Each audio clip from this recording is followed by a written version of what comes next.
সফলতাৰ নিদৰ্শন দেখুৱাইছে ঢেকিয়াজুলিৰ এজন শিক্ষিত যুৱকে। ঘৰতে ক্ষুদ্ৰ উদ্যোগ গঢ়ি মুকলি উপাৰ্জনৰ পথ তেওঁ বাছি লৈছে। বালিকুটি গাঁৱৰ প্ৰাঞ্জল নাথৰ ব্যতিক্ৰমী চিন্তা, পলিমাৰ আৰু কেমিকেল ব্যৱহাৰ কৰি বিভিন্ন আচবাব তেওঁ প্ৰস্তুত কৰিছে। ঘৰত শোভাবৰ্ধন কৰা বিভিন্ন সামগ্ৰী পৰ্যন্তও তৈয়াৰ কৰিছে প্ৰাঞ্জলে। আৰু এটা চৰকাৰী চাকৰিয়ে হওক বা ব্যক্তিগত খণ্ডৰ চাকৰিলৈ তেওঁ এক প্ৰকাৰ বাট নচাই ঘৰতেই নিজৰ যিখিনি জ্ঞান সেই জ্ঞানেৰে এটা উদ্যোগ গঢ়ি তুলিছে আৰু স্বাৱলম্বিতাৰ নিদৰ্শন দেখুৱাইছে ঢেকিয়াজুলিৰ সেইজন শিক্ষিত যুৱকে। ঘৰতে ক্ষুদ্ৰ উদ্যোগ গঢ়ি মুকলি কৰিছে তেওঁ উপাৰ্জনৰ পথ। বালিকুটি গাঁৱৰ প্ৰাঞ্জল নাথৰ এটা ব্যতিক্ৰমী চিন্তা আপোনালোকক দেখুৱাইছো। পলিমাৰ আৰু কেমিকেল ব্যৱহাৰ কৰি বিভিন্ন আচবাব পৰ্যন্ত নিৰ্মাণ কৰিছে, লগতে নিৰ্মাণ কৰিছে ঘৰত শোভাবৰ্ধন কৰা বিভিন্ন সামগ্ৰী।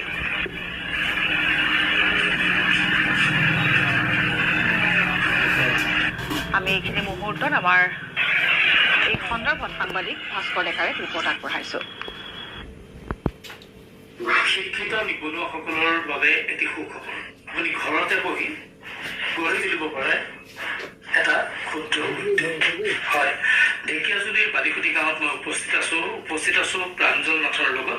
আৰু প্ৰাঞ্জল নাথে কেনেকৈনো ক্ষুদ্ৰ উদ্যোগ গঢ়ি তুলি নিজকে স্বাৱলম্বী কৰি তুলিছে সেই বিষয়ে DY365 দৰ্শকসকল তথা নিবনুৱাসকলক অৱগত কৰিব বিচাৰিছো। প্ৰথমে আমি শুভেচ্ছা জনাইছো যে এটা ক্ষুদ্ৰ উদ্যোগ নিজ প্ৰচেষ্টাৰে নিজৰ ঘৰতে গঢ়ি তোলা হৈছে। ইয়াত কি আচলতে কি চিষ্টেমেটিক কি বস্তু বনোৱা হয় ইয়াত? ধন্যবাদ। প্ৰথমতে ইয়াত টি টেবুল বনাওঁ, ডাইনিং টেবুল বনাওঁ, চেণ্টাৰ টেবুল বনাওঁ, ঘড়ী বনাওঁ, ফটো প্ৰিজাৰ্ভেশ্যন কৰোঁ, মোবাইল কভাৰ, বটা থকা বিভিন্ন বস্তু বনাব পাৰি। এই গোটেই প্ৰচেছটোৰ নাম কি? এইটো এপক্সি ৰেজিন বুলি কয়। এপক্সি ৰেজিন কি কেমিকেল থাকে? এইটো কেমিকেল হয়, লিকুইড হয় বস্তুটো। এইটো সংমিশ্ৰণ কৰিলে বস্তুটো ডাঠ হয়, টান হয়।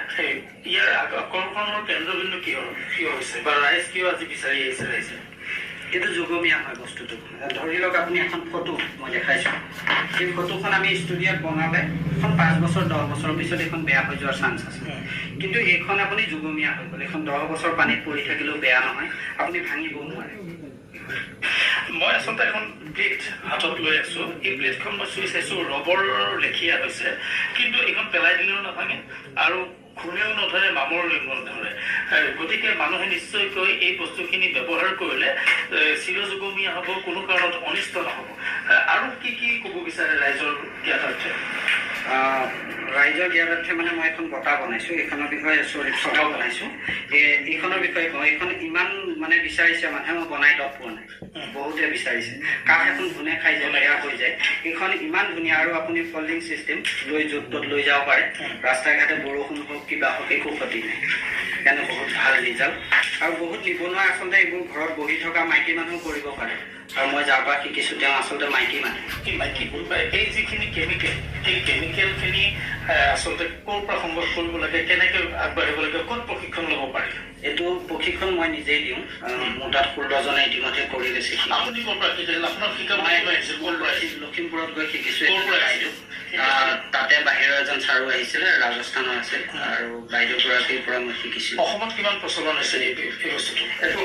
মই জনাত মই যিমান দূৰ পাইছোঁ নেটত বা ইউটিউবত এইবিলাকত 4-5 জন মানে বনাই অসমত। হয়, অসমত মাত্ৰ 4-5 গৰাকী ব্যক্তি আছে যিয়ে আচলতে এই এপক্সি ৰেজিন ব্যৱহাৰ কৰি নিজৰ ক্ষুদ্ৰ উদ্যোগটো গঢ়ি তুলিছে আৰু স্বাৱলম্বী হ'বলৈ সক্ষম হৈছে।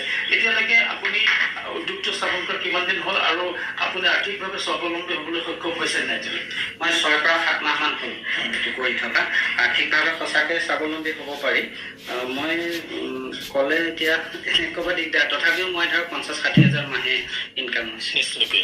আচলতে এনেকৈ যদি আপুনি নিজেই এটা ঘৰতে ক্ষুদ্ৰ গঢ়ি তোলে বা এইখিনি শিকিব বিচাৰে, তেতিয়াহ'লে আহক পশ্চিম ঢেকিয়াজুলিৰ বালিকুটি গাঁৱলৈ প্ৰাঞ্জল নাথক লগ কৰক আৰু শিকক এই এপক্সি ৰেজিন কি, কেনেকৈ এই সা সামগ্ৰীসমূহ নিৰ্মাণ কৰা হয়, আৰু তাৰ ব্যৱহাৰৰ বিষয়ে জানি লওক, শিকি লওক কেনেকৈ এই সামগ্ৰীসমূহ বনায়। তাৰপিছত নিজেই স্বাৱলম্বী হ'বৰ বাবে নিজৰ ঘৰতে অতি কম ধনৰ বিনিয়োগ ঘটাই আপুনি স্থাপন কৰি লওক এই ক্ষুদ্ৰ উদ্যোগ।